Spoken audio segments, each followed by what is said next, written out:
this post, I'm going to be speaking to one of my fellow bloggers from the trip. Ryan Morrow is a national security expert from America, a really great guy and got lots of interesting things to say. So I'm going to be speaking to him now. So here comes Ryan. So Ryan, my first question was, like me, you've been to Israel before. How is this trip different to the previous trip you made?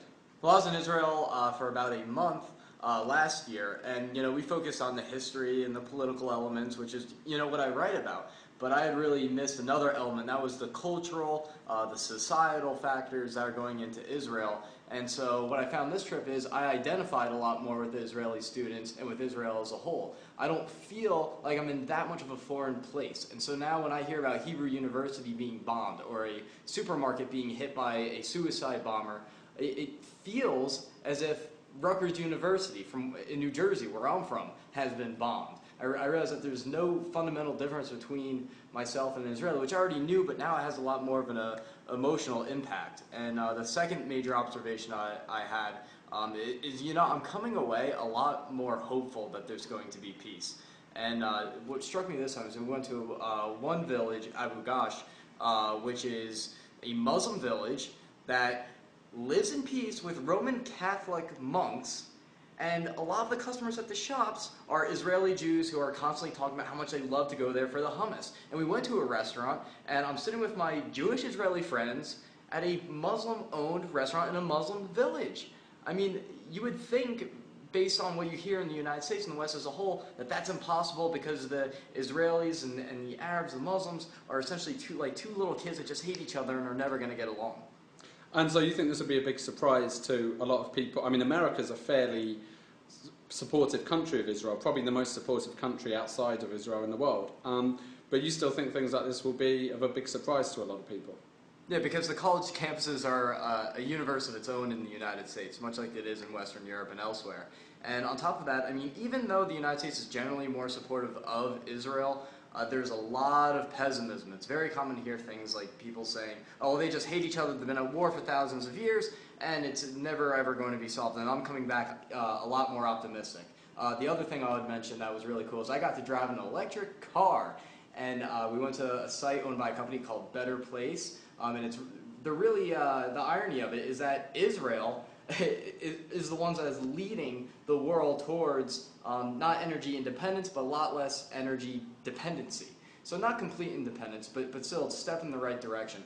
And Better Place has this electric car that you can charge it up. It can go for 100 miles without having the battery changed or having to charge up again. And they have it all ready to go. They have the pricing plans. They have everything ready to go. It's just a matter of building the infrastructure. So that's extremely hopeful, and if we can make that happen, it will be a decisive point in world history where virtually every country hostile to the United States, to Israel, and the West suddenly finds themselves either bankrupt or severely destabilized, and all the supporters of freedom finding themselves better off economically and security-wise.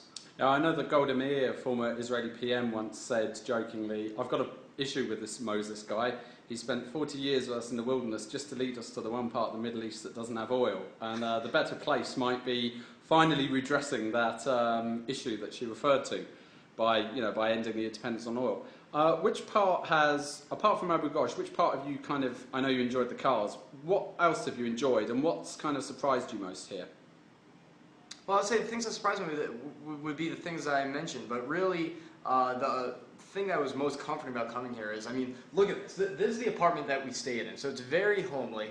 And we stepped in, and within a matter of just a few days, we got comfortable. And that, it normally takes a long time for me to get comfortable and secure in an area. It gave me 2 or 3 days, and I felt like home.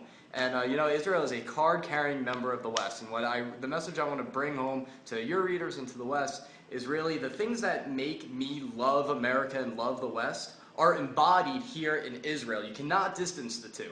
That doesn't mean you have to agree with all of Israel's policies, but that commonality has to be embraced. Israel is not an apartheid state. It is not to be viewed as the pariah of the so-called West. They are a card-carrying member of the Western countries, and they need to be embraced as such. And so that's a message I intend to bring to the world through my personal website, which is worldthreats.com. And your entire audience can go to newsreelblog.com, where I've been blogging daily about my trip here. But all my blogs are, again, linked to worldthreats.com. So you can just go to my central website right there and learn more about what I'm doing and learn about our time in Israel. Final question, would you encourage other people, be they American or otherwise, to come and visit Israel? How can you kind of sell it to them? Maybe they're concerned that it's not safe, or maybe they're concerned that they won't be interested. Can you just sort of give them a sales pitch of, or sort of your view of why they should come and visit here and what they might see? Sure, well, you should come here just for the fact that there's so much education. You cannot go a block without seeing something that's going to catch your eye.